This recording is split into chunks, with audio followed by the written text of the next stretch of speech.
तो लिखो इसमें वैसे फिक्शियस पार्टीशन होता है, फिक्शियस पार्टीशन एक फिक्शियस चीज होती है, लेकिन वो प्रोनाउंस पता नहीं किसने किया है, फिक्टिशियस बोल देते हैं उसको। तो लिखो उसको फिक्टिशियस पार्टीशन, फिक्टिशियस पार्टीशन। नहीं नहीं, इसी में देख रहे हैं हम फिक्टिशियस पार्टीशन और आसानी से कैसे किया जाएगा आइडेंटिकल ऑब्जेक्ट्स को बांटने को बिना मल्टी fictitious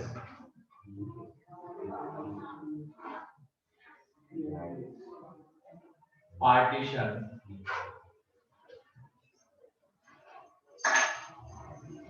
fictitious partition, ठीक है। तो लिखो इसमें आप, जैसे मान लो हमें अब इसके नॉन इंटीग्रल सॉल्यूशन चाहिए इस इक्वेशन के, x1 plus x2 is equal to n है, x1 plus x2 is equal to n है, यहाँ पे ध्यान से सुनना, वो फॉर्मूला के साथ एक फॉर्मूला है, x1 plus x2 n है, इसके हमें नॉन नेगेटिव इंटीग्रल सॉल्यूशन चाहिए, मतलब x1 और x2 की ऐसी वैल्यूज, नॉन नेगेटिव वैल्यूज मतलब कैसी, जो नेगेटिव नहीं है, जीरो या तो पॉजिटिव, ऐसी वैल्यूज हमें चाहिए, नॉन नेगेटिव इंटीग्रल वैल्यू जो इसको क्या कर रही है, सेटिस्फाई कर रही है। तो देखो एक पॉसिबिलिटी क्या है कि ये जीरो हो जाए और ये n हो जाए, दोनों का सम n आ जाएगा, और क्या हो सकता है, ये 1 और ये n-1, ये भी हो सकता है, ये 2, ये n-2, हमें नॉन नेगेटिव सॉल्यूशन चाहिए, n/2 भी हो सकता है ना सर। अरे मैंने बोला है इंटीग्रल सॉल्यूशन चाहिए, ठीक है, नॉन नेगेटिव। फिर उसके बाद ये 3, ये n-3, ऐसे ही चलते जाएंगे, फाइनली ये n आएगा तो ये कितना आ जाएगा, 0 आ जाएगा। तो इसके नॉन नेगेटिव इंटीग्रल सॉल्यूशंस कितने हैं, n+1 ना, 0 से n तक जा रहे हैं, तो number of non negative integral solutions कितने हैं, n+1 है। तो यहाँ पे लिख लेना नॉन नेगेटिव इंटीग्रल सॉल्यूशंस निकाल रहे हैं हम, ऐसे दो तीन चीजें निकालेंगे और उसी से वो फॉर्मूला आ जाएगा हमारे पास, नॉन नेगेटिव इंटीग्रल सॉल्यूशंस निकाल रहे हैं हम इसके, नॉन नेगेटिव इंटीग्रल सॉल्यूशंस, मतलब x1 plus x2 is equal to n, इसका मतलब यहाँ पे x1 क्या होगा, ग्रेटर देन और इक्वल टू 0 होगा, नॉन नेगेटिव है मतलब, ठीक है, एंड x2 भी कैसा होगा, ग्रेटर देन और इक्वल टू 0 होगा। तो ये उसकी पॉसिबिलिटीज आ जाती है, नंबर ऑफ सॉल्यूशंस यहाँ पे आ रहे हैं n+1, यहाँ पे नंबर ऑफ सॉल्यूशंस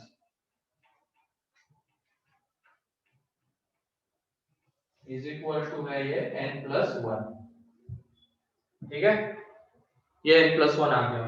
फिर अब हमें इसके सॉल्यूशंस बताने हैं, non negative integral solutions of,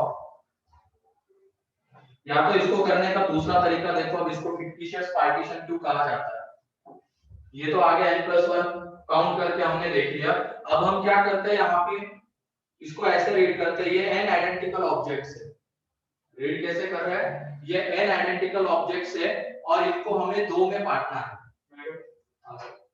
हमारे पास ये n आइडेंटिकल ऑब्जेक्ट्स है, इनको हमें इन दोनों में बांटना है। तो पहले इन n आइडेंटिकल ऑब्जेक्ट्स को हम यहाँ पे लिख देते हैं, ये सर्कल मतलब है यहाँ पे n आइडेंटिकल ऑब्जेक्ट्स है, ये सर्कल मतलब है यहाँ पे n आइडेंटिकल ऑब्जेक्ट, ठीक है। अब हम यहाँ पे एक फिक्टिशियस लाइन ले लेते हैं, फिक्शियस नाम में ये फिक्शियस मतलब कैसी चीजें होती है, हाइपोथेटिकल चीजें होती है। तो हमने ये क्या माना यहाँ पे, n identical objects means n circle मान लिए, ठीक, और एक फिक्शियस चीज मान ली, एक लाइन मान ली।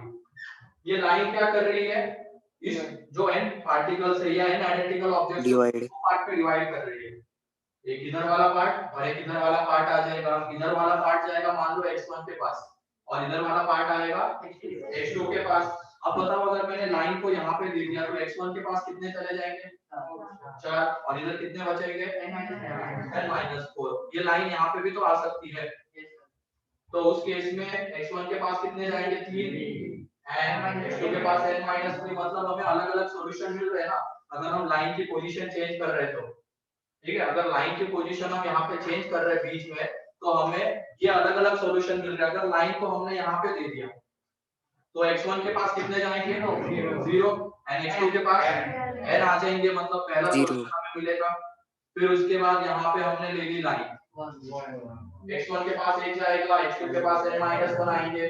मतलब एक तरीके से हम क्या कर रहे हैं, लाइन का और इन आइडेंटिकल ऑब्जेक्ट्स का आपस में कर रहे हैं अरेंजमेंट। ये तो कर रहे हैं ना, लाइन की पोजीशन चेंज हो रही है, इसका मतलब यहाँ पे अरेंजमेंट ही हो रही है इनके आपस में। तो टोटल कितने ऑब्जेक्ट्स है लाइन को पकड़ते हुए?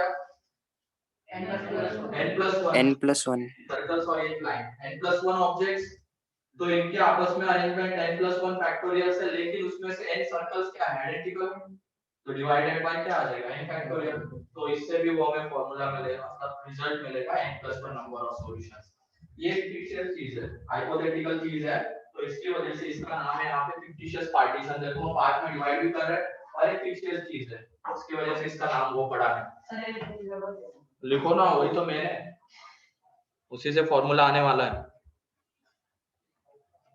यहाँ पे हमने क्या माना, ये एनालिटिकल ऑब्जेक्ट्स, तो वो n सर्कल्स हो गए। अब हमें इनको दो पार्ट में डिवाइड करना है, तो एक लाइन की जरूरत पड़ेगी, तो हमने लाइन ले ली। अब इनके आपस में अरेंजमेंट हमें क्या दे देगी, ये डिफरेंट सॉल्यूशंस दे देगी इसके, नॉन नेगेटिव इंटीग्रल सॉल्यूशंस। तो यहाँ पे कितने ऑब्जेक्ट्स थे, n+1, तो इनके आपस में अरेंजमेंट n+1 फैक्टोरियल, लेकिन उसमें से वो n आइडेंटिकल ऑब्जेक्ट्स हैं, तो डिवाइडेड बाय n फैक्टोरियल, तो वहां से n+1 आएगा।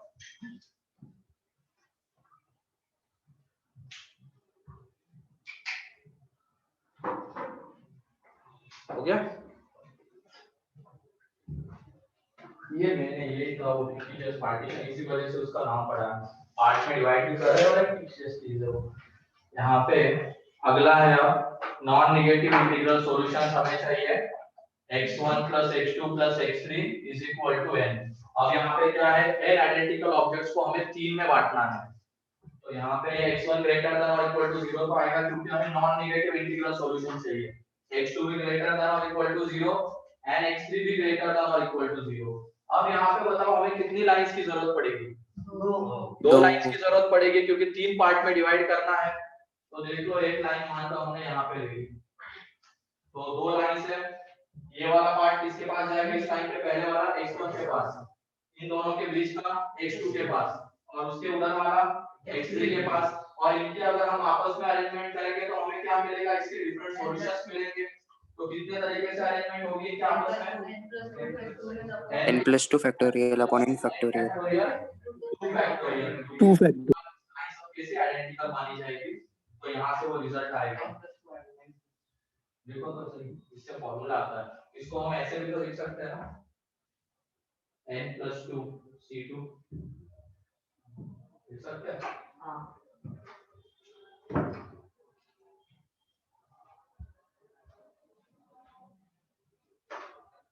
हाँ, सर्कुलर परमुटेशन के बाद खत्म हो जाएगा।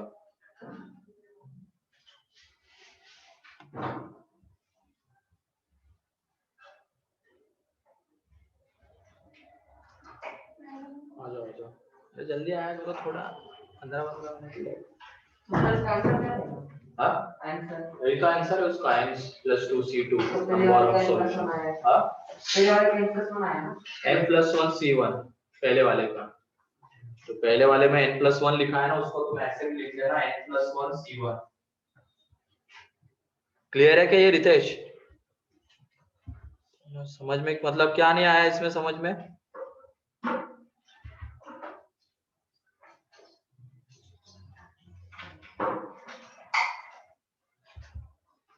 यहाँ पे ये सारी चीजें हाइपोथेटिकल हो रही है हमारी, इसके नॉन नेगेटिव इंटीग्रल सॉल्यूशंस निकालने तो हमने क्या अज्यूम किया, ये आइडेंटिकल ऑब्जेक्ट्स है। फिर उसके बाद इनको तीनों में बांटना है, तो उसके लिए हमें कितने लाइंस की जरूरत पड़ेगी, दो लाइंस की। उसमें क्या हो जाएगा, इस लाइन के पहले वाला पार्ट जाएगा x1 के पास, इन दोनों के बीच का x2 के पास, बाद वाला x3 के पास। इनकी अगर हम आपस में अरेंजमेंट करेंगे तो हमें क्या मिलेंगे, इसके डिफरेंट सॉल्यूशंस, वहां से आंसर आ जाएगा। ऐसे ही अगला, अगर हम यहाँ पे हम x4 तक जाते हैं, n+3 C3 फॉर्मूला बताओ क्या आएगा, यहाँ पे अब यहाँ पे एक और लाइन की जरूरत पड़ेगी, यहाँ पे एक सर्कल और एक लाइन और आ जाएगी, ठीक है। तो यहाँ पे ये कितना आ जाएगा, n+3 फैक्टोरियल, क्योंकि ये n सर्कल्स और 3 लाइंस, उसमें से n सर्कल्स आइडेंटिकल तो n फैक्टोरियल, 3 लाइंस आइडेंटिकल तो ये, तो उसको हम ऐसे लिख सकते हैं n+3 C3, ठीक है। तो अब इसी से एक जनरलाइज फॉर्मूला हम लिखने वाले, ये तो हो गया 1 के लिए, 2 के लिए, 3 के लिए, 4 के लिए। अब ऐसे ही अगर k के लिए आएगा तो फॉर्मूला क्या रहेगा, फिर से चाहिए। अब हमें क्या चाहिए यहाँ पे, इसके नॉन नेगेटिव इंटीग्रल सॉल्यूशंस, ठीक है। अब ये तो हम x1 + x2 के लिए तो मैंने काउंट करके भी बता दिया था, फिर तरीके से भी बताया था। तो यहाँ पे ये नाम है पार्टीशन है, हाइपोथेटिकल चीज है, पार्टीशन है। यहाँ पे ये जो n ऑब्जेक्ट्स है इसको हम मानेंगे अब n आइडेंटिकल ऑब्जेक्ट्स, ये n को, और इसको हमें बांटना है इन चारों में। ऐसे इसको रीड करेंगे। अब ये जो लिखा हुआ है ये n आइडेंटिकल ऑब्जेक्ट्स को हमें इन चारों में बांटना है। एक तो इसको हम जा सकते हैं मल्टीनोमियल से भी जा सकते हैं, क्योंकि x1 को अब क्या मिलेगा 0 1 2 3 इस तरीके से। तो मल्टीनोमियल से तो हमने देखा हुआ है, इसको फिक्टिशियस से करना चाहते हैं तो इन n आइडेंटिकल ऑब्जेक्ट्स को इन चारों में बांटना है। तो हमने ये सर्कल्स मतलब क्या माने हैं, n आइडेंटिकल ऑब्जेक्ट्स। अब इसको हमें 4 पार्ट में डिवाइड करना है, क्योंकि उन चारों के पास जाना चाहिए तो 4 पार्ट में डिवाइड होना चाहिए। तो उसके लिए हमें 3 लाइंस की जरूरत पड़ेगी, क्योंकि ये जो 3 लाइंस हमने ली है इस पूरे n पार्ट, इसको कितने में डिवाइड करेंगे, वो 4 पार्ट में डिवाइड करेगी, ठीक है। जैसे ये इधर वाला, इसके इधर वाला एक पार्ट, इन दोनों के बीच का एक पार्ट, इन दोनों के बीच का एक पार्ट और इसके इधर वाला एक पार्ट, तो 4 पार्ट हो गए। तो इधर वाला पार्ट जाएगा x1 के पास, इन दोनों के बीच का x2 के पास, इन दोनों के बीच का x3 के पास, x3 के पास जाएगा, और इसके बाद वाला x4 के पास जाएगा। अब यहाँ पे देखो ये जो मैंने बनाया अभी, x1 के पास कितने जा रहे हैं 3, x2 के पास कितने जा रहे हैं 2, x3 के पास कितने जा रहे हैं 2, और बाकी बचे हुए किसके पास जा रहे हैं x3 के पास। तो ये एक सॉल्यूशन है उसका, वन ऑफ द सॉल्यूशन है। अगर मैंने यहाँ पे इसकी पोजीशन चेंज कर दी तो यहाँ पे अब x1 के पास कितने जाएंगे 2, x2 के पास कितने आएंगे 3, x3 के पास 2, बाकी बचे हुए किसके पास x4 के साथ। मतलब इनकी अगर मैं आपस में अरेंजमेंट करूंगा तो हमें क्या मिलेंगे, उसके डिफरेंट डिफरेंट सॉल्यूशंस मिलेंगे। तो यहाँ पे देखो अरेंजमेंट के लिए ये n आइडेंटिकल ऑफ सर्कल्स है और ये तीनों लाइंस आइडेंटिकल है, तो इनके आपस में अरेंजमेंट, टोटल ऑब्जेक्ट्स कितने हैं n+3, तो n+3 फैक्टोरियल, तो उसमें से n आइडेंटिकल है तो डिवाइडेड बाय n फैक्टोरियल, और ये तीन लाइंस आइडेंटिकल है तो 3 फैक्टोरियल, तो उससे ये फार्मूला, ठीक है। ऐसे ही अब ये हो जाएगा, जनरल रिजल्ट अब लिखने वाले हैं। यहाँ पे है x1 + x2 + x3 up to xk is equal to n। इसके लिए क्या रिजल्ट आएगा बताओ। n plus k minus n plus 1 k ck minus 1 तो ck यहाँ minus पे 1 चार में बांटना है तो क्या आता है n+3 c3 n plus k minus 1 c k minus 1 ये माइनस, बहुत बढ़िया। तो यहाँ पे लेकिन ये चीज होनी चाहिए, इसके कैसे सॉल्यूशन चाहिए हमें, नॉन नेगेटिव इंटीग्रल सॉल्यूशन चाहिए। इसका मतलब x1 कैसा होना चाहिए, ग्रेटर देन और equal to 0, greater than or equal to 0 फिर उसके बाद x2 भी ग्रेटर देन और इक्वल टू 0, x3 भी ग्रेटर देन और इक्वल टू 0, ऐसे ही xk भी ग्रेटर देन और इक्वल टू 0 होना चाहिए। तो ये जो हमने तीन रिजल्ट्स अभी लिखे उसी से जनरलाइज कर रहे हैं इसको। ये आ जाएगा यहाँ पे n plus k minus 1 ck minus 1। मतलब यहाँ पे जैसे 4 में बांटना है तो इसको हम ऐसे लिख सकते थे ना, n plus 4 minus 1 c4 minus 1। फिर इसके पहले वाला क्या था n plus 2 c2, 3 में बांटना था, उसको हम कैसे लिख सकते थे n plus 3 minus 1 c3 minus 1। तो ऐसे अभी कितने में बांटना है, यहाँ पे k में बांटना है, तो वो आ जाएगा n plus k minus 1 ck minus 1। तो ये उसका रिजल्ट है, ठीक है। तो इसी का यूज करना है हमें। हाँ उसके लिए बताता हूँ ना, क्वेश्चन में आएगा, करेंगे उसको। जैसे नॉन नेगेटिव इंटीग्रल सॉल्यूशंस है, अगर हमें नॉन पॉजिटिव इंटीग्रल सॉल्यूशन चाहिए तो यहाँ पे क्या हम कर देंगे, x1 की जगह पे -t1, उस केस में सब्स्टिट्यूशन से आ जाएगा। पहले ये फॉर्मूला क्लियर है बताओ। yes sir ठीक है, चलो लिख लो इसको।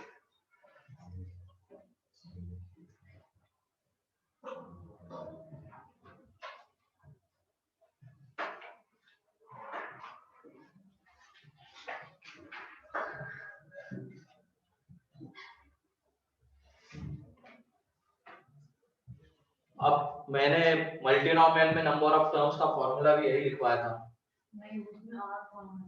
मल्टीनोमियल में नंबर ऑफ टर्म्स, मल्टीनोमियल वो तो 1 - x की पावर -1 में x की पावर आ रहा था कोएफिशिएंट वो था, मल्टीनोमियल की एक चीज देखो, यही था। n plus r minus 1 CR. अरे वो नहीं है, नेगेटिव इंडेक्स वाला देख रहा है, वो नहीं। बाइनोमियल टॉपिक ये करो तुम, बाइनोमियल का लास्ट वाला था, ये मल्टीनोमियल तो पीएनसी का है। है क्या वो formula n plus k minus 1 c k minus 1, वहां पे हम उसको कैसे रीड करते थे? हाँ सर, था सर। नंबर ऑफ टर्म्स अगर हमें फाइंड आउट करनी होती थी, ठीक है, इसको हम कैसे रीड करते थे? इन आइडेंटिकल ऑब्जेक्ट्स को हमें इन k में बांटना है, ऐसे इसको रीड करेंगे।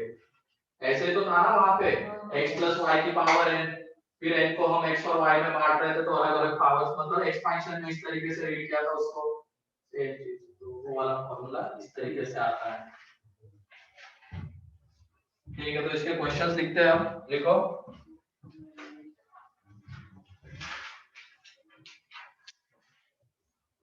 फाइंड द, ये पहले लिखो, x1 plus x2 plus x3 plus x4 is equal to 20 है फर्स्ट पार्ट में। बहुत सारी चीजें इसके देखेंगे हम यहाँ पे। अरे आप क्वेश्चन दो रहे हो क्या? हाँ एग्जाम्पल है क्या सर? हाँ, एग्जांपल क्वेश्चन है ये। यहाँ पे find non negative integral solutions. 23C3. Non negative integral solutions. तो इसके बाद second find positive integral solutions.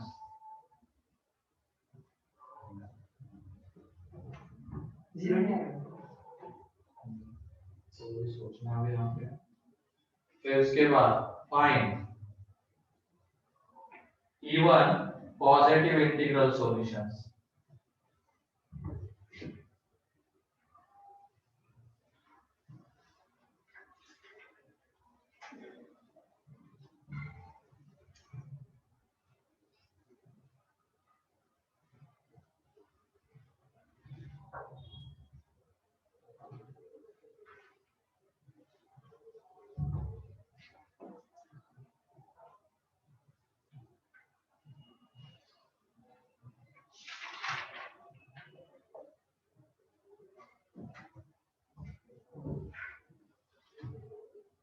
यहाँ पर इवन नॉन नेगेटिव कर देना है, यहाँ पे इवन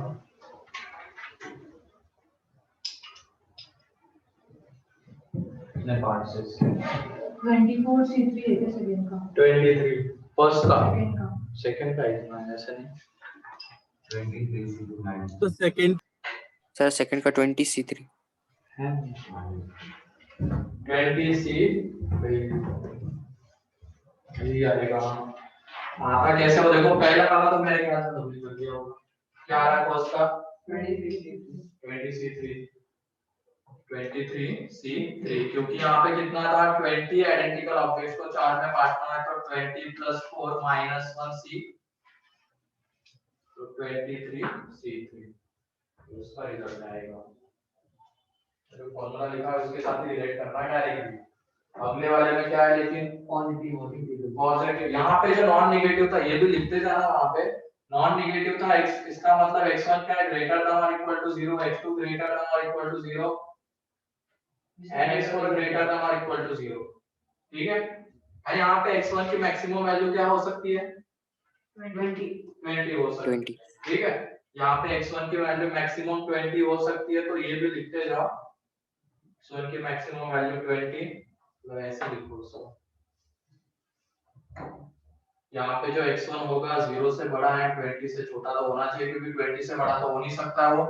फिर उसके बाद सेम इसके लिए x2 ग्रेटर देन और इक्वल टू 0 लेस देन और equal to 20, x3 greater than और इक्वल टू 0 लेस देन और इक्वल टू 20, ग्रेटर देन और इक्वल टू 0 लेस देन और इक्वल टू 20। इसको लिख लो, तो इसमें डायरेक्टली वो फॉर्मूला आ जाएगा। 20 प्लस k की जगह पे क्या है 4 है, -1c 4 -1, तो यहाँ से 23c3, तो ये है वो। सर, हाँ बोलो। सर सेकंड इसमें हम लोग को x1 is greater than 0 equal to नहीं लेना है। तो इक्वल टू 1 लिख सकते हैं ना, ग्रेटर देन और इक्वल टू 1। है ना? उसमें Sir, इसमें देखना आप क्या होना चाहिए ये फॉर्मूला अप्लाई करने के लिए, एक चीज ध्यान से सुनना, लोअर लिमिट जो होगी सबके ऊपर वो क्या होनी चाहिए, ग्रेटर देन और इक्वल टू 0, और जो अपर लिमिट होगी, अपर लिमिट जो होगी वो या तो इस नंबर के इक्वल रहे या इससे ज्यादा रहे। मतलब यहाँ पे 20 रहेगा या उससे बड़ा नंबर भी रहेगा तब भी ये फॉर्मूला क्या होगा, एप्लीकेबल होगा। लेकिन अगर यहाँ पे अपर लिमिट 20 से कम है, अपर लिमिट अगर यहाँ पे x1 20 तक Multinomial. करता है, फिर उस केस में हमें जाना है मल्टीनोमियल से। ध्यान से सुनना, अगर यहाँ पे लोअर लिमिट 0 है एंड अपर लिमिट ये जैसे n की जगह पे यहाँ पे 20 था, अपर लिमिट अगर यहाँ पे 20 या 20 से ज्यादा है तो उस केस में ये फॉर्मूला एप्लीकेबल है। लेकिन अगर अपर लिमिट 20 से कम रहेगी, यहाँ पे 20 इसलिए क्योंकि n की जगह पे 20 लिया है हमने, तो हर एक इसके लिए जनरलाइज 20 मत कर देना, अपर लिमिट n के टर्म्स में होगी फिर जो क्वेश्चन आएगा उसके लिए। मतलब अपर लिमिट अगर n जो ये लिखा था हमने, इसे मैं बता देता हूँ, x3 is equal to n, अगर यहाँ पे x1 greater than or equal to 0 and less than or equal to n है, तो ये अपर लिमिट अगर n या n से ज्यादा है तो उस केस में तो वो फॉर्मूला एप्लीकेबल है। लेकिन अगर यहाँ पे अपर लिमिट n से कम रहती फिर उस केस में हमें जाना है किससे, मल्टीनोमियल से। ठीक है, सर n से ज्यादा किससे होता है? कोई नहीं, n से ज्यादा तो वो तरीका 0 ही हो जाएगा। जैसे मान लो x1 को अगर हमने n+1 दे दिया, वो तो पॉसिबल है कि उसका आंसर अपने आप क्या हो जाएगा, 0, वो अपने आप एडजस्ट हो जाएगा उसमें, बस कम नहीं होना चाहिए। कम अगर हो गया तो फिर उस केस में हमें किससे अप्रोच करना पड़ेगा, मल्टीनोमियल से जाना पड़ेगा।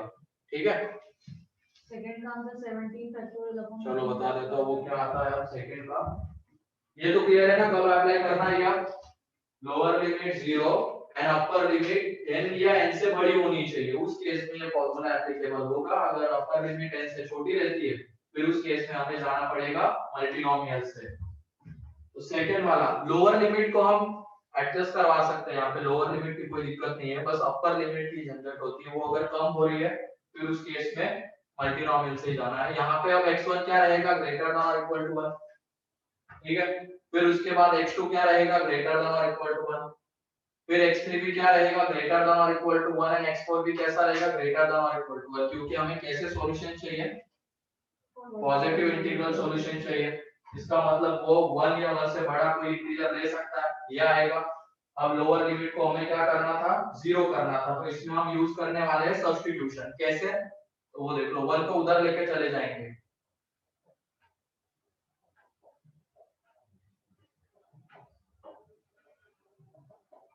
ठीक है, ये आ जाएगा। अब यहाँ पे हमने x1 -1 की जगह पे पुट कर दिया t1, पुट कर दिया। फिर उसके बाद x2 -1 की जगह पे t2, x3 -1 की जगह पे t3 एंड x4 -1 की जगह पे t4। दिख रहा है क्या तुम लोगों को इधर ऑनलाइन? Yes sir. ठीक है, तो ये सब्स्टिट्यूशन कर रहे हैं हम, क्योंकि लोअर लिमिट 0 लाई जा सकती है इजीली इस तरीके से। ये जो कांस्टेंट था उसको उधर लेके चले जाएंगे। अब यहाँ पे x1 -1 की जगह पे t1 पुट किया तो t1 कैसा आ जाएगा, ग्रेटर देन और इक्वल टू 0। फिर t2 कैसा आ जाएगा,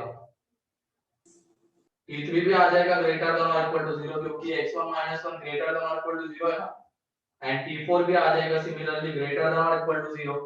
तो लोअर लिमिट 0 हो गई, ठीक है। यहाँ पे अपर लिमिट के बारे में मतलब किस क्वेश्चन में सोचना है वो भी मैं बता दूंगा, अपर लिमिट कब कंसीडर करनी है हमें, कम होगी या ज्यादा होगी, वो क्वेश्चन पर्टिकुलर होते हैं, हर एक क्वेश्चन में ऐसा नहीं होगा। अपर लिमिट देखने की जरूरत हमें हर क्वेश्चन में नहीं पड़ती है, वो कुछ पर्टिकुलर क्वेश्चन से आगे आएंगे, यहाँ पे देखने की जरूरत नहीं थी, वो अपने आप एडजस्ट हो जाएगा। अब यहाँ पे ये जो था वो इक्वेशन, उसमें x1 की जगह पे हम पुट करेंगे, क्या पुट करेंगे बताओ, x1 की जगह पे t1 + 1, t1 x2 की जगह पे t2 + 1, x3 की जगह पे t3 + 1, x4 की जगह पे t4 + 1। तो यहाँ पे यह आ जाएगा t1 + 1, t2 + 1, t3 + 1 and t4 + 1 is equal to 20। तो यह आ जाएगा t1 + t2 + t3 + t4 is equal to 16। अब इसके हमें कैसे सॉल्यूशन चाहिए देखो यहाँ, नॉन नेगेटिव इंटीग्रल सॉल्यूशंस, तो सीधा फॉर्मूला आ जाएगा क्या, 16 + 4 - 1c 4 माइनस 1 तो ये आ जाएगा 19C3। इस तरीके से उसका रिजल्ट आ जाएगा। ठीक है,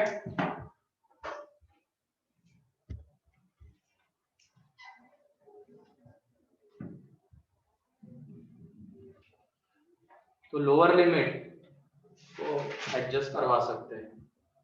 अपर लिमिट के क्वेश्चन बताता हूँ किसमें हमें मल्टीनोमियल से जाना होता है, वो भी आगे करेंगे हम। लेकिन ऐसे जो क्वेश्चंस होते हैं जिसमें पॉजिटिव इंटीग्रल नॉन नेगेटिव, तो अपर लिमिट देखने की जरूरत नहीं पड़ती है।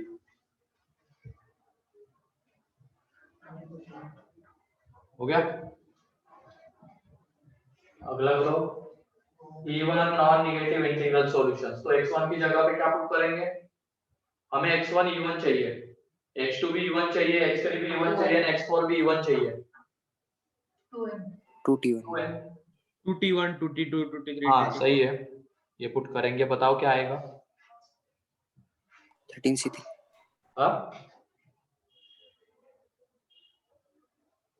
हाँ सही लिखा है शायद, 13C3 सही है। हाँ थर्ड का, हाँ x1 is equal to 2t1, वहां पे t1 फिर क्या हो जाएगा, ग्रेटर देन और इक्वल टू 0। इवन नंबर ऐसे करते हैं ना हम सब्स्टिट्यूट, 2t, एंड ऑड के लिए क्या लेते हैं, 2n प्लस 1 लेते हैं, तो इस तरीके से हो जाएगा।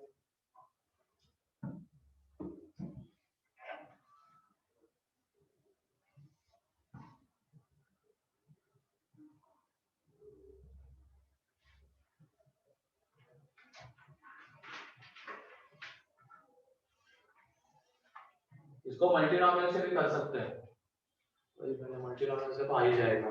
मल्टीनोमियल से टाइम बचाने के लिए तो हम इसका यूज कर रहे थे। मल्टीनोमियल में फिर कैसे आ जाएगा, 20 आइडेंटिकल ऑब्जेक्ट्स को 4 में बांटना है, इस तरीके से इसको रीड करेंगे। तो x1 को क्या मिलेगा, 0 मिल सकता है, 1 मिल सकता है, तो अप टू 20। ऐसे ही x2 के लिए 0 to 20, x3 के लिए वो, फिर उसमें कोएफिशिएंट ऑफ x की पावर 20 ढूंढेंगे पूरे में, चारों के मल्टीप्लिकेशन में।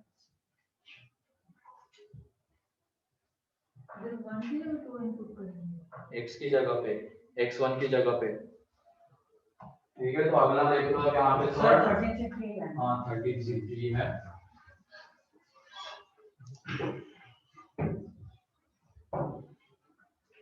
तो ये देखो थर्ड में हमें क्या चाहिए, अब E1 इंटीग्रल सॉल्यूशंस चाहिए थे, तो हमने अब पुट किया x1 की जगह पे 2t1। ठीक है, 2t1 पुट किया, तो t1 की हम कोई भी इंटीग्रल वैल्यू लेंगे, x1 कैसा आएगा, E1 आएगा। ठीक है, और नॉन नेगेटिव चाहिए, तो इसका मतलब t1 कैसा होना चाहिए, greater than equal to 1 0 फिर ऐसे ही x2 की जगह पे 2t2, तो यहाँ से t2 भी आ जाएगा ग्रेटर देन और इक्वल टू 0। x3 की जगह पे 2t3 greater than or equal to 0। And फिर उसके बाद x4 की जगह पे, ठीक है। अगर मैं यहाँ पे बोलता हूँ positive E1 positive integral solution, तो वहां पे क्या चेंजेस रहते हैं, ग्रेटर देन और इक्वल टू 1 आ जाता, 0 नहीं हो सकता था फिर उस केस में, मतलब ये सब्स्टिट्यूशन करना पड़ता। उसके बाद हमें लोअर लिमिट 0 लाने के लिए अगेन वो जो हमने सेकंड में किया वो हमें करना पड़ता। तो ये आ गया यहाँ पे, तो इसमें x1 की जगह पे पुट कर देंगे ये सारी चीजें, तो ये 2t1 plus 2t2 plus 2t3 plus 2t4 is equal to आ जाएगा ये 20। तो यहाँ से t1 plus t2 plus t3 plus t4 is equal to 10। और ये देख लेना ये कैसे, ग्रेटर देन और इक्वल टू 0। इस इक्वेशन के कैसे सॉल्यूशन चाहिए, नॉन नेगेटिव इंटीग्रल सॉल्यूशन। तो ये 10 प्लस 4 माइनस 1c 4 माइनस 1 तो 13c3, ये इसका आंसर रहेगा। क्लियर है,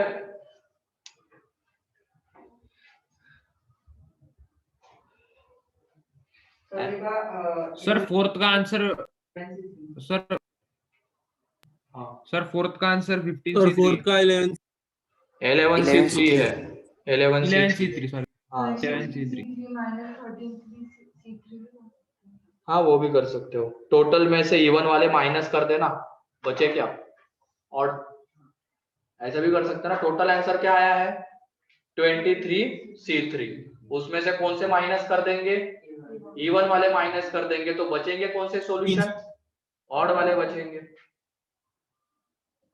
एक मिनट, ऑड वाले नहीं, और मिक्स हो जाएंगे उसमें, ऐसे मत करना। अभी हमने एक इसका आंसर निकाला है, अभी ये जो है 13C3, ये चारों के चारों इवन है, ठीक है। वो जो टोटल हमने निकाला है 23C3, उसमें क्या क्या पॉसिबिलिटीज हो सकती है? ये इवन हो सकता है, बाकी तीनों ऑड हो सकते हैं। फिर उसके बाद ये दो इवन, ये दो ऑड हो सकते हैं, ये तीन ऑड, ये इवन हो सकता है, या चारों के चारों इवन या चारों के चारों ऑड, ये पॉसिबिलिटीज हो सकती है। अगर टोटल में से हमने चारों के चारों इवन वाला माइनस कर दे तो बचेगा क्या? एक इवन, तीन ऑड, दो इवन, दो ऑड, या चारों के चारों ऑड, ये बचा रहेगा ना हमें तो। लेकिन कैसा चाहिए? अब यहाँ पे चारों के चारों ऑड चाहिए, तो वो करना गलत है। अगर मैं यहाँ पे बोलता एटलीस्ट वन, मतलब x1 x3 x4 में से कोई भी एक इवन होना चाहिए, या at least one of them is odd, at least one of them is odd, फिर उस केस में माइनस करके करते हैं। लेकिन अभी तो ऑड है, करो। क्या सब्स्टिट्यूट करेंगे? 2t1 2t + minus 1 तो आंसर आ जाएगा इसका। Sir 2t plus sir 2t minus 1 नहीं पुट्स कर सकते क्या? -1 में फिर t1 के ऊपर कंडीशन चेंज हो जाएगी ना। यहाँ पे 2t1 + 1 लेने पे t1 ग्रेटर देन और इक्वल टू 0 करना पड़ेगा। अगर तुमने मान लो 2t1 - 1 लिया, ले सकते greater than equal to negative integral solution मिलेंगे। लेकिन यहाँ पे अब तुम बताओ t1 की वैल्यू हम 0 ले सकते हैं क्या? नहीं ले नहीं सकते। सर। t1 की शुरुआत समझ हमें गया किससे सर। करनी पड़ेगी? 1 से करनी one से। पड़ेगी, क्योंकि अगर हम यहाँ पे t1 की जगह पे 0 ले लेंगे तो ये क्या हो जाएगा? -1। लेकिन हमें तो कैसे सॉल्यूशन चाहिए? और पॉजिटिव इंटीग्रल सॉल्यूशन चाहिए, तो t1 की शुरुआत किससे करनी पड़ेगी? फिर ग्रेटर देन और इक्वल टू 1 से। फिर मतलब ये सब करने के बाद अगेन वो सब्स्टिट्यूशन सेकंड वाला, उससे बचो ना, फिर डायरेक्टली क्या पुट करो? 2t1 + 1, तो यहाँ पे t1 क्या आ जाएगा? ग्रेटर देन और इक्वल टू 0, तो डायरेक्ट रिजल्ट अप्लाई हो जाएगा यहाँ पे। तो यहाँ पे x1 की जगह पे हमने पुट किया 2t1 + 1, x2 की जगह पे 2t2 + 1, x3 की जगह पे 2t3 + 1 एंड x4 की जगह पे 2t4 + 1। ये सब्स्टिट्यूट कर दिया यहाँ पे। अब ये सारे के सारे कैसे आ जाएंगे? t1 t2 t3 t4 greater than और इक्वल टू 0।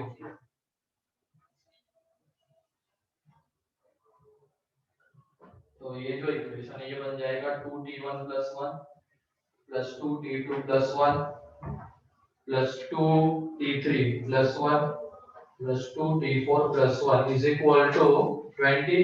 तो यहाँ से जब तुम t1 + t2 + t3 + t4 निकालोगे तो वो आ जाता है 8। इस इक्वेशन का हमें कैसे सॉल्यूशन चाहिए? नॉन नेगेटिव इंटीग्रल सॉल्यूशन चाहिए थे, तो ये आ जाएगा यहाँ पे 8 + 4 - 1c4 - 1 तो 11c3। तो जितने भी वेरिएशंस वहां पे दिए रहेंगे, इवन चाहिए, ऑड चाहिए, सब्स्टिट्यूशन से वो आ जाता है। फॉर्मूला हमें किसके लिए याद रखना है? नॉन नेगेटिव इंटीग्रल सॉल्यूशंस के लिए। और उसमें इवन ऑड जो भी देने दो उसको हम कर सकते हैं, बस सब्स्टिट्यूशन हमें करना पड़ेगा। और सब्स्टिट्यूशन के बाद जो भी वो वहां पे पैरामीटर्स आएंगे जैसे t1 t2, वो ग्रेटर देन और इक्वल टू क्या आना चाहिए? 0। ये ध्यान रखना, लोअर लिमिट 0 होनी चाहिए, तभी ये फॉर्मूला। अपर लिमिट n या n से बड़ी। अपर लिमिट की अभी बात नहीं होगी ऐसे क्वेश्चंस में, वो अपने आप एडजस्ट हो जाएगी वहां पे।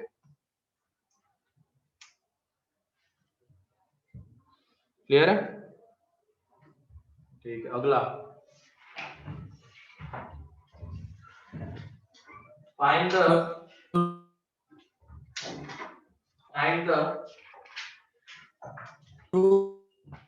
the negative integral solutions of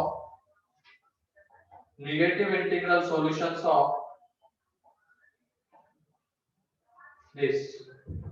Find the negative integral solutions of x1 + x2 + x3 + x4 is equal to 20. इसके नेगेटिव इंटीग्रल सॉल्यूशंस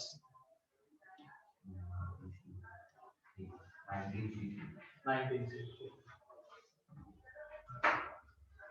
अब इसमें क्या सब्स्टिट्यूट करेंगे हम? अबे है x1 की जगह पे -t1,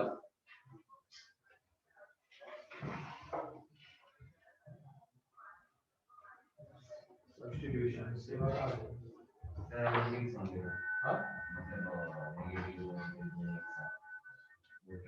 टू टाइम्स वैसे लेकिन मिक्स वाला नहीं हो, मिक्स वाला फिर इनफाइनाइट, मिक्स वाले में फिर इनफाइनाइट डिपेंड करता है। इनफाइनाइट भी नहीं बोल सकते, कुछ ना कुछ फाइनाइट आएगा, लेकिन वो इस तरीके से तो नहीं बता सकते। अलग कुछ पॉजिटिव कुछ नेगेटिव वो नहीं, अगर माइनस में होगा माइनस वन नहीं, minus 21 plus 1 0 0, minus 22 plus 2 0, minus 23 plus 2 0 0, ऐसे इनफाइनाइट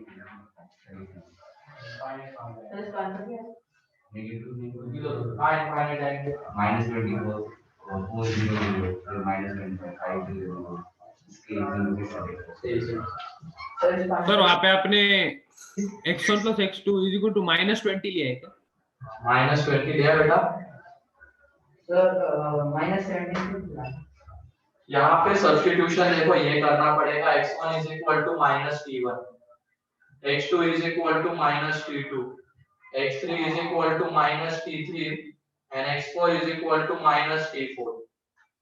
तो ये बताओ x1 अगर हमें नेगेटिव इंटीजर चाहिए तो उसके लिए t1 को हमें कैसा लेना पड़ेगा? पॉजिटिव होना पड़ेगा। पॉजिटिव इंटीजर लेना पड़ेगा। t1 को अगर पॉजिटिव लेंगे तभी तो माइनस से मल्टीप्लाई करने के बाद वो कैसा हो जाएगा? नेगेटिव। तो यहाँ पे आ जाएगा t1 ग्रेटर देन और इक्वल टू 1, क्योंकि हमें कैसे इंटीग्रल सॉल्यूशन चाहिए? इसके नेगेटिव इंटीग्रल सॉल्यूशन चाहिए। x1 x2 x3 x4 0 नहीं हो सकता है नेगेटिव इंटीग्रल में। तो इसका मतलब यहाँ पे t1 को कैसा होना पड़ेगा? 1 या 1 से बड़ा, तभी उसको माइनस से मल्टीप्लाई करने पे हमें क्या मिलेगा? x1 नेगेटिव इंटीजर मिलेगा। सेम यहाँ पे अब t2 क्या हो जाएगा? ग्रेटर देन और equal to 1, t3 greater than और equal to 1, t4 greater than और इक्वल टू 1 हो जाएगा। ठीक है, अब उसके बाद यहाँ पे देख लेना है t1 माइनस 1 ग्रेटर देन और इक्वल टू 0, क्योंकि अब लोअर लिमिट हमें 0 करनी है ना, तो 1 को उधर लेके आ जाएंगे। फिर ऐसे t2 माइनस 1 ग्रेटर देन और equal to 0, t3 minus 1 greater than और equal to 0 and t4 minus 1 greater than और इक्वल टू 0। अब इसकी जगह पे हम कुछ और पैरामीटर पुट कर देंगे। x1 हो गया, t1 पे हो गया y1, तो यहाँ पे t1 minus 1 is equal to y1 ले लेते हैं। फिर ऐसे ही t2 minus 1 is equal to y2, फिर उसके बाद t3 minus 1 is equal to y3 and t4 minus 1 is equal to y4 ले लेंगे।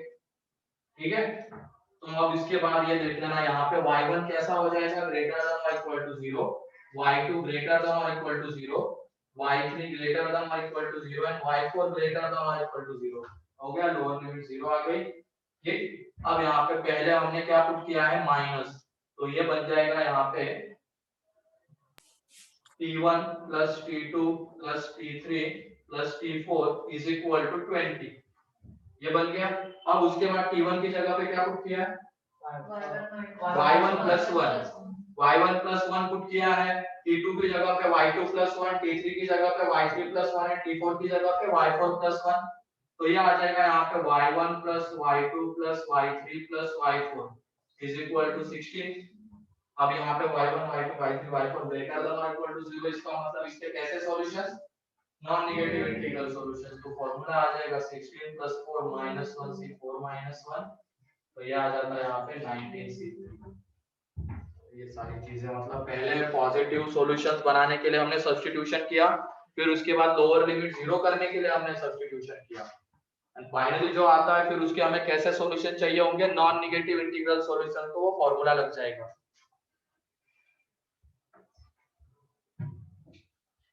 क्लियर है इधर online? Yes sir. Greater than equal to 0, y2 greater than equal to 0। क्योंकि ये देखो ना यहाँ पे t1 माइनस 1 ग्रेटर देन और इक्वल टू 0 है, उसी की जगह पे तो हमने y1 पुट किया है। ठीक है,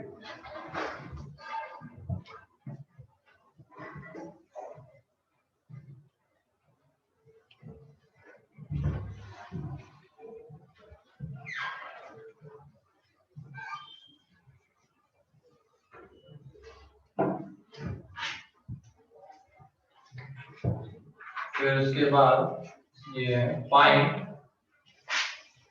solutions of integral solutions. Integral solutions of x plus y plus z plus w is equal to 20 जहाँ पे x is greater than or equal to -1, y is greater than 0, z is greater than or equal to 1 and w is greater than or equal to 0. तो यहाँ पे 2 कर लो z greater than or equal to 2. इसके हमें integral solution चाहिए. ये पूरा given है. अब यहाँ पे सब्स्टिट्यूशन वगैरह करो और ऐसा इक्वेशन बनाओ जिसके हमें कैसे सॉल्यूशन चाहिए होंगे, नॉन नेगेटिव इंटीग्रल सॉल्यूशन चाहिए होंगे. ऐसा इक्वेशन बनाओ, फिर फॉर्मूला अप्लाई हो जाएगा. हाँ, हर एक का अलग अलग होगा. अब यहाँ पे 1 को इधर लेके आ जाएंगे तो x + 1 की जगह पे हमें t1 पुट करना पड़ेगा. यहाँ पे ये y greater than 0 है, तो इसको पहले क्या लिखना पड़ेगा, y greater than or equal to 1. Equal to किसके साथ आता है वो लिखना पड़ेगा, तो y greater than or equal to 1 लिखना पड़ेगा. यहाँ पे 2 को इधर लेके आ जाएंगे, z - 2 की जगह पे सब्स्टिट्यूशन करेंगे. करो.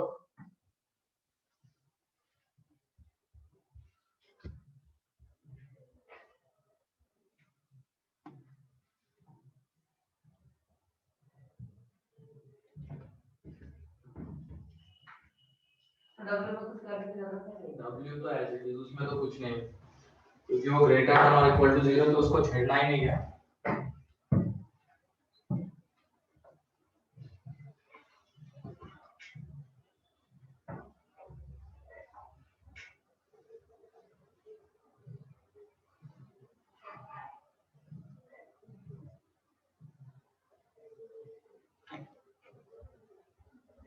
तो 21C3 21C3 आ रहा है क्या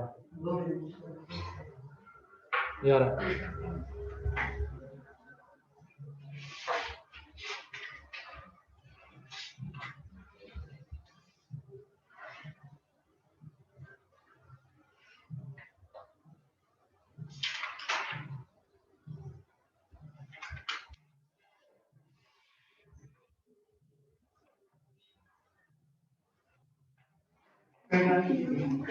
वन को इधर लेके आ गए तो 0 बन जाएगा ना उधर. क्या कर रहे हो? सर 21C3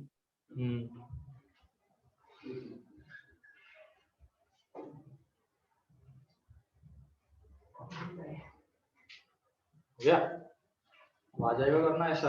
कोई भी लोअर लिमिट देने तो उसको इधर लेके आ जाएंगे, सब्स्टिट्यूट 0 बनाएंगे पहले. देखो अब यहाँ पे ये लोअर लिमिट 0 करने की 1 इधर आ गया, तो x + 1 ग्रेटर देन और इक्वल टू 0. यहाँ पे अभी तो y ग्रेटर देन 0 है, y तो 0 हो नहीं सकता है, इंटीजर चाहिए था वो. तो क्या क्या हो सकता है, 1 2 3 4.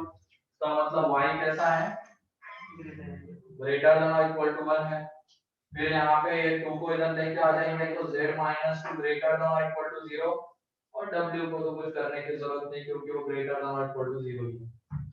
यहाँ पे और एक बार लिख लेते हैं, ये ग्रेटर देन और equal to 0, y - 1 greater than और equal to 0 and z - 2 greater than और इक्वल टू 0 और ये w. ठीक है, ये हो गया. अब यहाँ पे इसकी जगह पे क्या पुट करेंगे हम, t1. ये x + 1 की जगह पे हमने t1 पुट किया. फिर उसके बाद y - 1 की जगह पे t2 पुट किया. फिर उसके बाद z - 2 की जगह पे t3 पुट किया.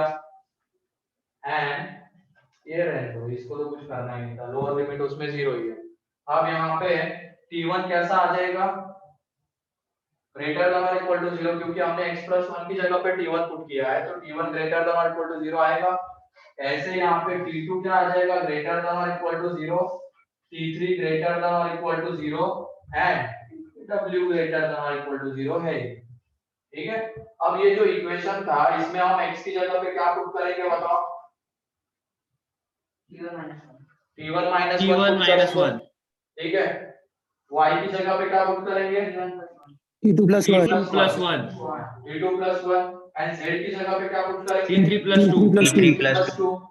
वहां पे पुट कर देंगे तो ये आ जाएगा यहाँ पे t1 - 1 plus t2 + 1 plus t3 + 2 plus w is equal to 0. तो यहाँ से T1 plus T2 plus T3 plus W is equal to कितना आ जाएगा? 20 इज इक्वल टू 18 आ जाएगा। अब इसमें देख लेना T1 भी ग्रेटर देन और इक्वल टू 0, T2 भी ग्रेटर देन और equal to 0, T3 and W भी। मींस इसके कैसे सॉल्यूशन चाहिए? नॉन नेगेटिव इंटीग्रल सॉल्यूशन चाहिए। तो फॉर्मूला लग जाएगा और वहां से आ जाएगा 18 प्लस 4 माइनस 1 C 4 माइनस 1, तो ये आ जाएगा 21 C 3।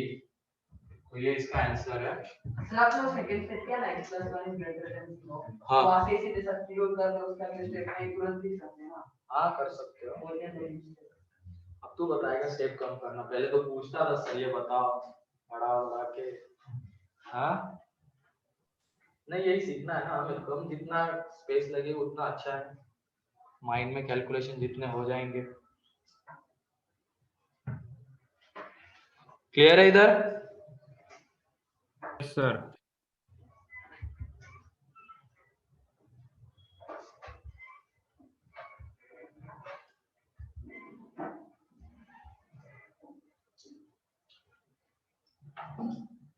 हाँ W अगर ये रहता तो माइनस T4 पुट करते, लेकिन ऐसे क्वेश्चन आएंगे नहीं। ठीक है,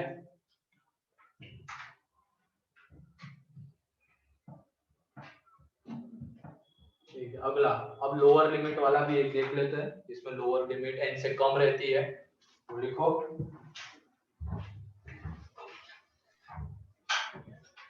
find the non-negative integral solutions of non-negative integral solutions of x plus y plus z plus w is equal to 20. Find the non-negative integral solutions of x plus y plus z plus w is equal to 20 such that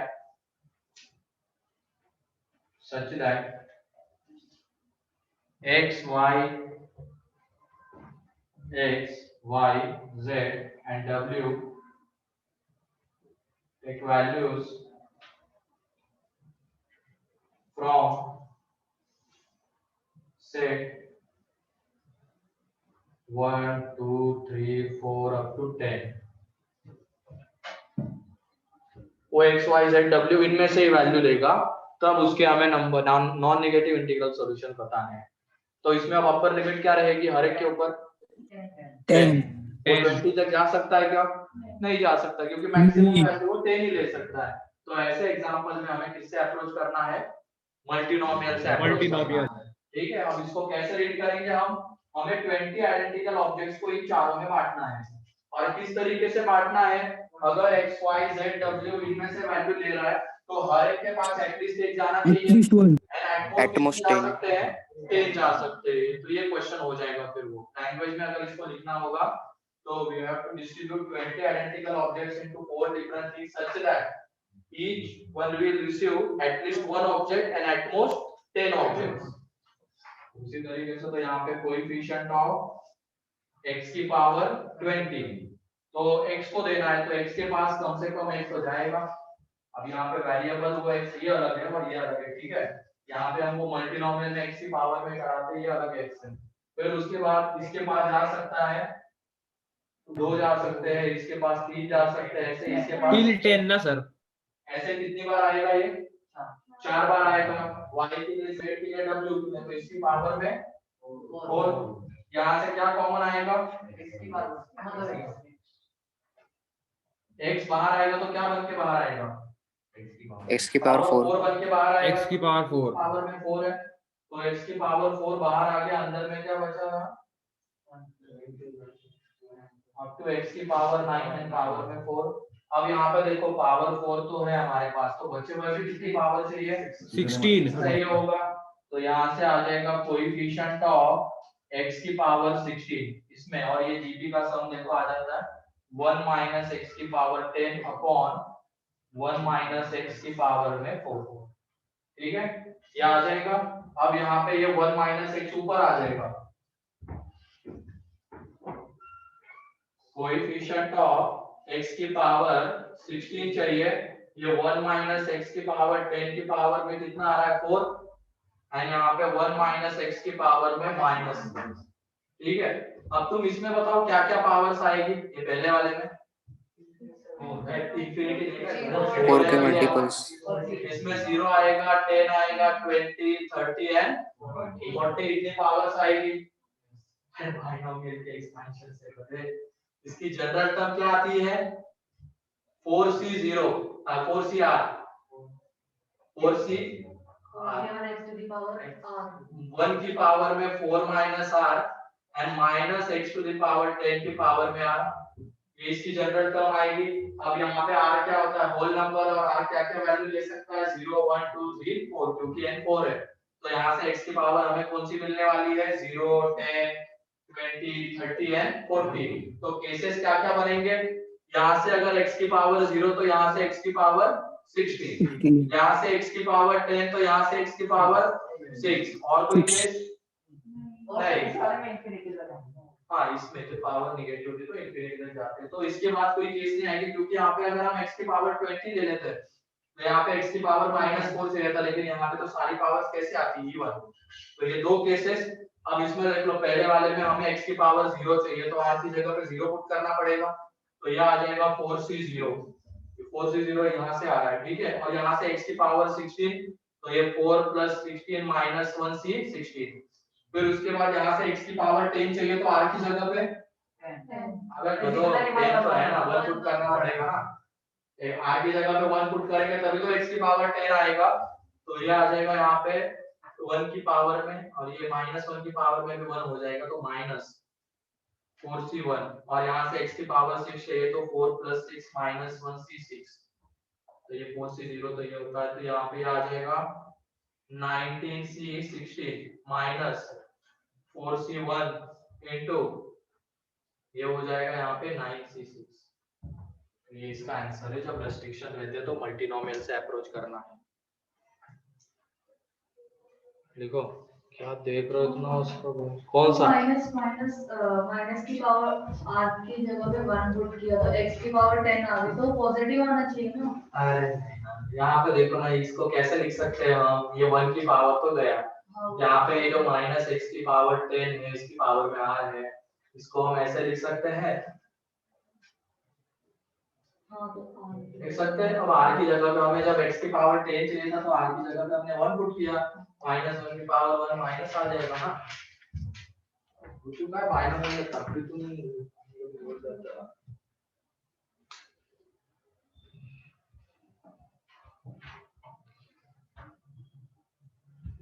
clear है yes sir.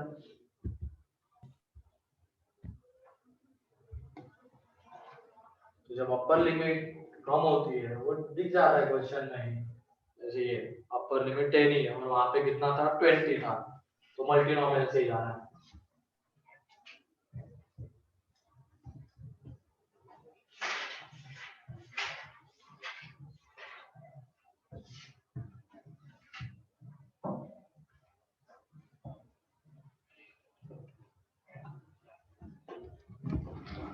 कल खत्म हो जाएगा ये topic अपना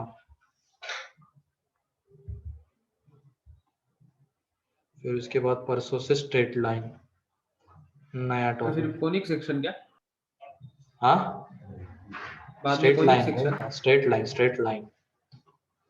आपने क्या क्या 1 - x की बात 10 होल बार 4 में से बचे थे और देखते हैं वहां पे तो खुद बता r वहां पे होल नंबर होता है r क्या क्या वैल्यू ले सकता है 0 to 4 ही वैल्यू ले सकता है तो क्या क्या पावर आएगी बता वहां पे x की r जब 0 तो 0 r जब 1 तो 2 तो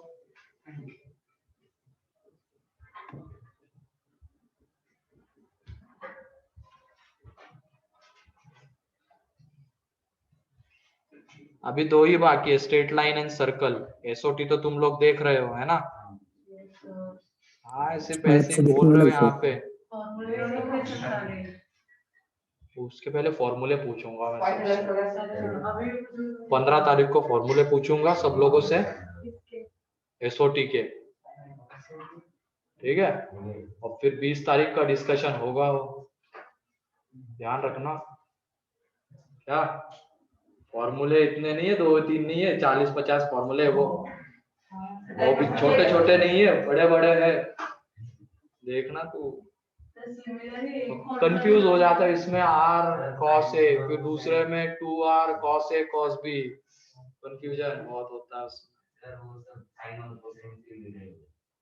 इससे Sin- नहीं, ज्यादातर इसमें साइन कोसाइन रूल ही लगता है ज्यादातर क्वेश्चंस में। ठीक है, आगे बढ़ते हैं अब। लिख, में आया था लेकिन एमएन थ्योरम का है।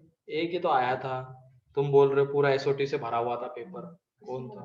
तुमने बोला, मैंने नहीं बोला। फिर किसने बोला था एसओटी से भरा हुआ था पेपर? तुम में से किसी ने बोला था, तुमने बोला था? अरे सर मैंने वो गलती से देखा नहीं था अच्छे से इसलिए। अच्छा, तूने बोला था क्या?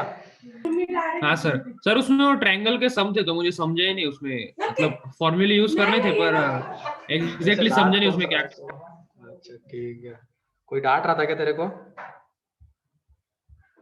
No sir. नहीं क्या? चलो ठीक है, ठीक है आगे लिखो, तुम अब क्वेश्चन लिखो। सर आपने देखा क्या पेपर उस वो? नहीं, पेपर नहीं देखा, अभी आया ही नहीं, कुछ भी नहीं आया उसका। इस वीक में आंसर की आएगी ऑफिशियल। आया आज मैसेज तो आया क्या? मैं आंसर छोड़ फिर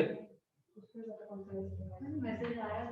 कहाँ से मैसेज आया? कुछ भी तो आता है ना गूगल का मैसेज आता है ऊपर अरे तो आया था आंसर उसमें से बताती कि आने वाले क्वेश्चन बस, वो पढ़ना भी नहीं आता है, देखना भी नहीं आता है, वहां पे क्या करना आता है फिर? लिखो, find the number of ways to distribute 20 identical balls into 20 identical balls into 4 different bags such that each bag will receive at least one ball. Each bag will receive at least one ball ना, upper limit के बारे में थोड़ी ना कुछ बोला है मैंने। देखो मल्टीनोमियल क्यों जाएगा बार बार, और फिक्टिशियस इसलिए पढ़ाएगा ना, तो ये फॉर्मूला यूज करो तुम लोग। यहाँ पे 20 आइडेंटिकल बॉल्स को हमें 4 डिफरेंट बैग्स में बांटना है, तो उसको जो लिखेंगे हम तो ऐसे तो लिखेंगे x1 plus x2 plus x3 plus x4 is equal to 20। वहाँ पे x1 क्या रहेगा, बैग 1 में कितने बॉल जाएंगे, x2 क्या रहेगा, बैग 2 में कितने बॉल जाएंगे, और वहाँ पे वो x1 x2 x3 क्या रहेगा, ग्रेटर देन और इक्वल टू 1, क्योंकि हर एक बैग में एटलीस्ट एक बॉल जाना चाहिए। वो तो 19C3 निकाल चुके इसका आंसर हम।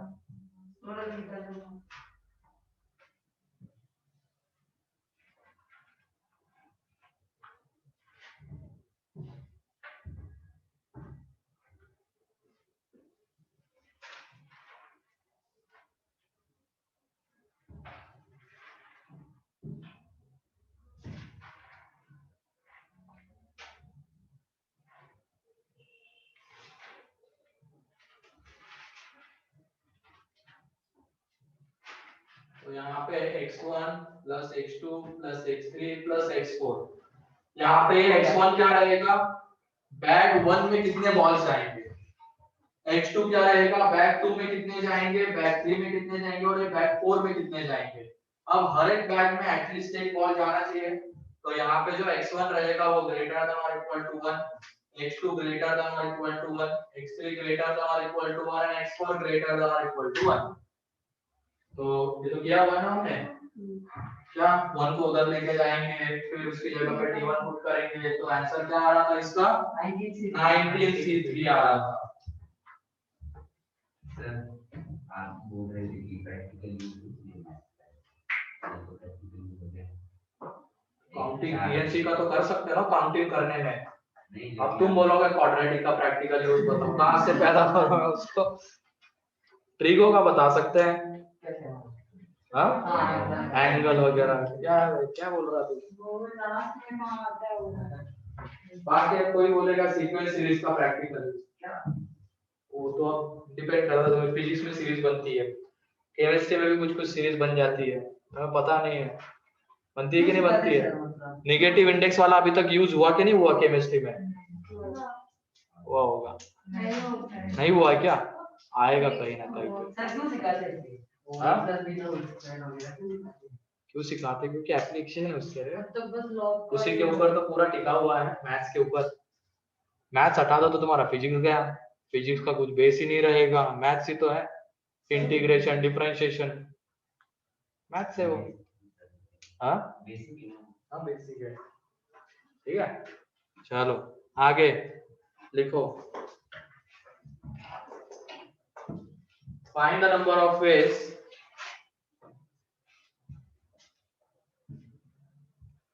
find the number of ways to distribute 8 identical balls into 3 bags such that 3 different bags, ये भी लिखना 3 different bags such that each bag will receive at least one ball, each bag will receive at least one ball and at most 4 balls, and at most 4 balls. Sir फिर से repeat करो। Find the number of ways to distribute 8 identical balls into 4 different bags such that each bag will receive at least one ball and at most 4 balls. क्या करेंगे? Multinomial. अब upper limit यहाँ पे कितनी है? 4 है, तो मल्टीनोमियल से जाना पड़ेगा, करो। और यहाँ पे अगर मैं डिफरेंट बोल देता, डिफरेंट बॉल्स, तो फर्स्ट एप्लीकेशन यूज करने की मल्टी। अबे गधे, फर्स्ट एप्लीकेशन क्या, डिस्ट्रीब्यूशन करना है, सारे के सारे बॉल डिस्टिंक्ट है, क्या करते हैं? ग्रुपिंग करते हैं। ग्रुपिंग। हाँ, ऐसे ही मार खाओगे लग रहा तुम्हें एग्जाम में, पढ़ोगे ही नहीं ढंग से और कुछ कहीं का कुछ भी लगा दोगे, लगेगा आंसर तो आ गया हमारा, पूरे कॉन्फिडेंस में आओगे कि कर तो दिया है हमने, बाद में पता चल रहा है कि सर x की पावर 4 तक जाएगा। क्या। हाँ x की पावर 4 तक।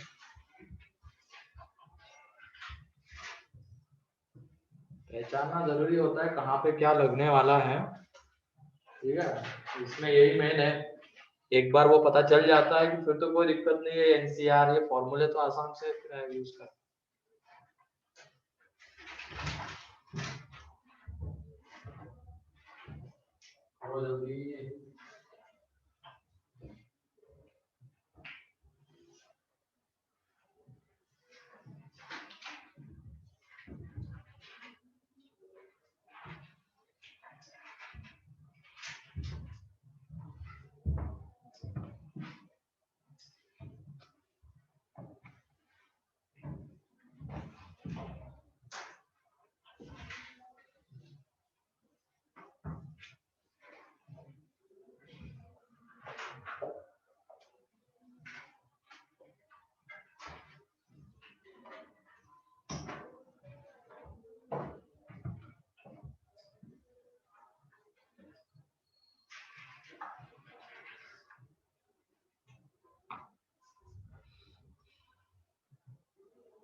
टू से स्टार्ट होगा ना, 7 कैसे हो जाए?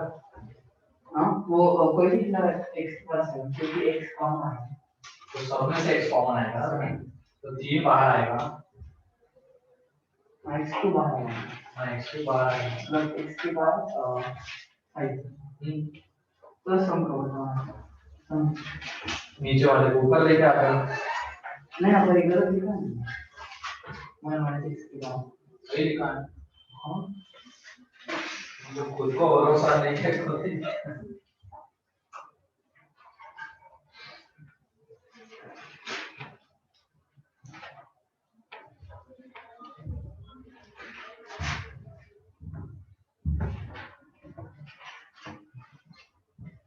तुमने गलत लिखा है,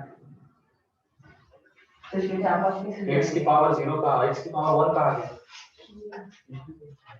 वो बाहर ले लो तो बचता क्या है अंदर में, फिर उसके बाद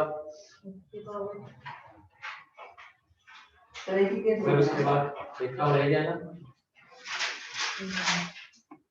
दो केसेस बनते हैं।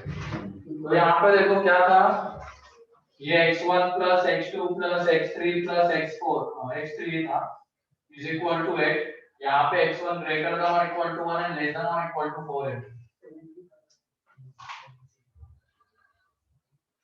तो मल्टीप्लाई करते जाना यहाँ पे। तो हमें क्या चाहिए, कोएफिशिएंट ऑफ x की पावर 8, इसमें x की पावर 0, x की पावर 1, x की पावर सर 0 ना 0 नहीं, 1 से शुरुआत होगी, x की पावर 4, इसकी पावर में क्या आ जाएगा 4, क्योंकि x1 x पावर में 3 सॉरी 3 है ना। तो पावर में 3 आ जाएगा, तो यहाँ से क्या कॉमन x क्या बाहर आएगा, x1 में बाहर आएगा, तो कोएफिशिएंट ऑफ ये x क्यूब तो पहले बाहर है, तो ये 1 plus x square plus x cube power में 3। तो यहाँ पे x की पावर 3 अवेलेबल है, तो बचे हुए में से कितनी पावर चाहिए होगी 5। तो यह आ जाएगा यहाँ पे कोएफिशिएंट ऑफ x की पावर 5 इन ये बचा हुआ, इसका सम आ जाता है 1 माइनस x की पावर 4 अपॉन 1 माइनस x का क्यूब। कोएफिशिएंट ऑफ x की पावर 5, ये 1 माइनस x की पावर 4 का क्यूब और 1 माइनस x की पावर -3। अब ये बताओ, इसकी जब जनरल टर्म हम लिखेंगे तो वो ये आ जाएगा। सर इसमें आपने सर 4 बैग बोली थी आपने। सर आपने 4 बैग बोली थी। 4 बैग्स बोली थी क्या? हाँ सर हमें 4 बोली सर आपने। सर आपने क्या गलत सर हो गया, मतलब पहले मैंने सर पहले बार आपने जो क्वेश्चन बोला ना, बोल दिया, अरे बाद में 4 बोल हाँ दिया। सर पहले क्वेश्चन में 3 बोला और बाद में क्वेश्चन में 4 बोला सर आपने। हाँ, तुमने जब फिर से पूछा था ना उसमें 4 बोल दिया गलती से, तो 3 कर लो उसको। सर 4 का सर ढूंढ फिर लिया। इसमें x1 plus x2 plus x3 आएगा ना सर, x4 कैसे क्या आ गया? हाँ हाँ, पहली बार में मैंने 3 बोला था जब पहली बार क्वेश्चन में ये किया था, लेकिन जब तूने दूसरी बार पूछा था ना तो 4 बोल हाँ दिया। सर वही टाइम वही 4 बोल दिया आपने। 3 कर ले अब भाई, इस पे ले ली तूने बात तो। रुको देखो तो सही, यहाँ पे इसी जनरल टर्म ये 3cr -1 की पावर r एंड x की पावर 4r ये आ जाएगा। तो यहाँ पे पावर कौन सी आने वाली है, 0 4 12 है ना, 8 12 ये आने वाली है। तो केसेस देखो क्या बनेंगे, 0 8 4 और 4 और 0 8 क्यों 5 तो है वहां पे, वो भी तुमने नहीं देखा। तो यहाँ पे x की पावर 0, तो यहाँ से x की पावर 5, यहाँ से x की पावर 4, तो यहाँ से x की पावर 1।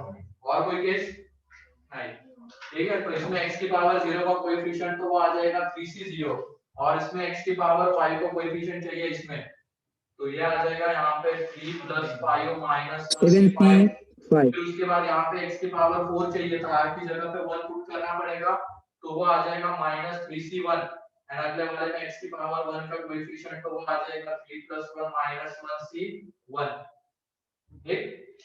तो ये यहाँ पे 7c5 - 3c1 * 3c1, तो ये उसका आंसर है, ठीक।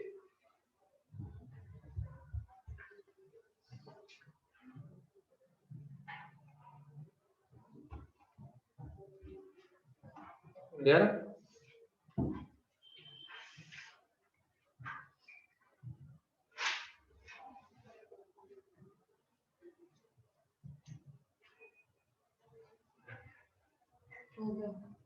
हो गया, चलो लिखो अगला।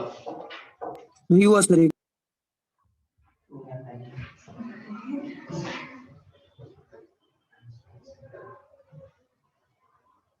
In a shooting competition,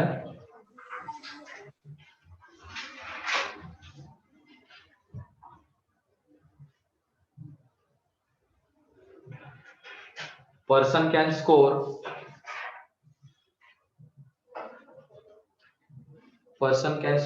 0, 1, 2, 3, 4 points according to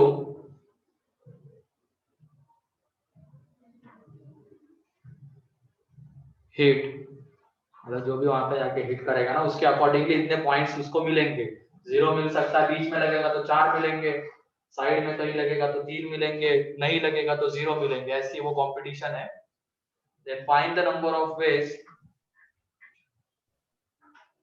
then find the number of ways so that he can score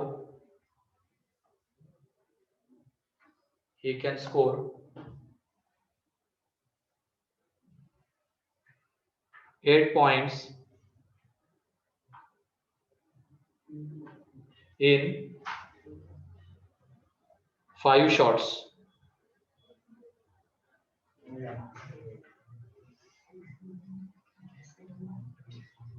sir आपने अकॉर्डिंग टू के बाद क्या बोला? According to hit. सर एक बार question repeat. In a shooting competition, person can score 0, 1, 2, 3, 4 points according to the hit to the target। ये भी add कर लो, to the target। Then find the number of ways such that can score 8 points in 5 shots।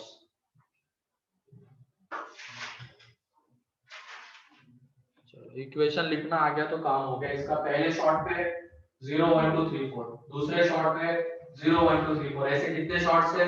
5। Score कितना करना है? 8। तो equation एक बार आ गया, ये x1 plus x2 plus x3 plus x4 plus is equal to 8। ठीक है, ये इक्वेशन आ जाएगा। यहाँ पे x1 कैसा है? 0 to 4, x2 multinomial 0 to 4, x3 0 to 4, x4 0 to 4 and ऐसे x5 0 to 4। तो ये है। अब उसके बाद इसमें क्या लगेगा? मल्टीनोमियल लगेगा। हो गया। ये एक तरीके से अब हम क्या देख रहे हैं? एप्लीकेशन ऑफ फिक्टिशियस देख रहे हैं या मल्टीनोमियल देख रहे हैं। वो दो एप्लीकेशन तो थे, उसके क्वेश्चन सारे हमारे लैंग्वेज की फॉर्म में। सिर्फ x की पावर 5 कम रहेगा ना? हाँ, वो हाँ, x की पावर 5 बाहर आ जाएगा। x की पावर 5 नहीं क्यों आएगा? 0 से शुरुआत होगी ना। हाँ, शुरुआत 0 से कॉमन है। सर 5 शॉट्स में ना? हाँ, 5 शॉट्स में, हाँ 8 स्कोर करना है।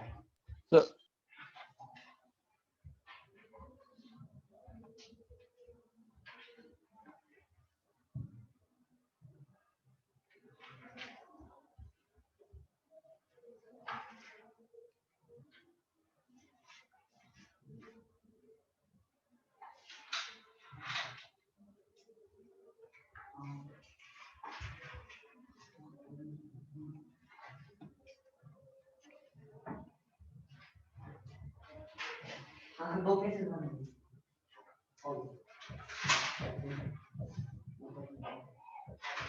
सर इसमें x की पावर 0 से लेके x की पावर 4 तक लिखेंगे ना? वहां तक लेंगे।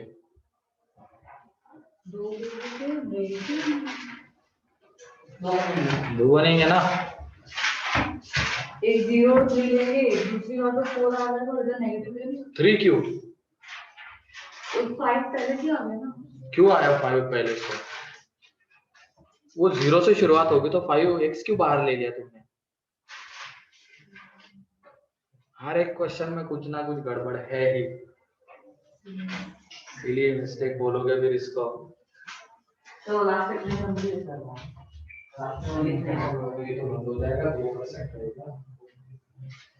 टाइम हो गया सर। लीव कर दो। हाँ, नहीं तो ऑफिस में वेट करेंगे। ये बंद हो जाएगा, सिर्फ आवाज तो जाएगी। ठीक है, तो यहाँ पे देख लो मल्टीनोमियल से ही करना है इसको। तो कोएफिशिएंट ऑफ x की पावर 8 चाहिए। जैसे केसेस 3 आते शायद, एक बार एक मिनट देख लेते हैं ना। यहाँ पे x की पावर 8, इसमें पहला वाला देखो x1 के पास 0, 1, 2, 3, 4 जा सकता है, तो 0, 1, 2, 3 and 4। ऐसे x2 के पास x3, x4, x5, तो इसकी पावर में 5 आ जाएगा। इसका जब हम सम करेंगे अच्छा हाँ, दो ही केसेस थे। इसका जब सम करेंगे तो ये 1 0 8 माइनस x की पावर 5 अपॉन 1 माइनस x की पावर टोटल की पावर में 5 है। अब यहाँ पे कोएफिशिएंट ऑफ x की पावर 8 यहाँ पे आ जाएगा 1 माइनस x की पावर 5 टोटल की पावर में 5 है, ये 1 माइनस x की पावर -5। इसकी जनरल टर्म आ जाती है यहाँ पे 5cr -1 की पावर r into x की पावर 5r। 5r। अब केसेस जो आते हैं वो क्या आ जाएंगे, x की पावर 0 x की पावर 8, ये पहली केस। अब यहाँ पे पावर x की और 5 और 0 5 10 अप टू कहां तक 25 तक जाने वाले हैं, मतलब 5 का मल्टीपल। अगली केस आएगी x की पावर 5 फिर x की पावर 3, इसके अलावा और कोई केस नहीं नहीं बनती। No, sir. इसका जो आंसर आएगा यहाँ पे 5c0 We'll see 8 minus 5c1 into 7c2. अरे बस यहाँ पे 5 प्लस 8 माइनस 1c 8 फिर माइनस यहाँ पे x की पावर 5 चाहिए तो r की जगह पे 1 तो ये माइनस टाइम्स आ जाएगा 5c1 और यहाँ पे x की पावर 3 तो ये 5 प्लस 3 माइनस 1c3, ये इसका आंसर है। सर माइनस अरे इधर r की जगह पे 1 पुट करने पे तो x की पावर 5 आएगा, माइनस 1 की पावर 1 तो माइनस नहीं हो जाएगा, वो माइनस 5c1। हाँ बोलो अब क्या कह रहे थे? आंसर क्या है? आंसर कह रहा था कि ये अजिंक्य भी चिल्ला रहा था, क्या कह रहे थे तुम? नहीं सर, मैं केसेस बता रहा था। केसेस बता रहे थे क्या?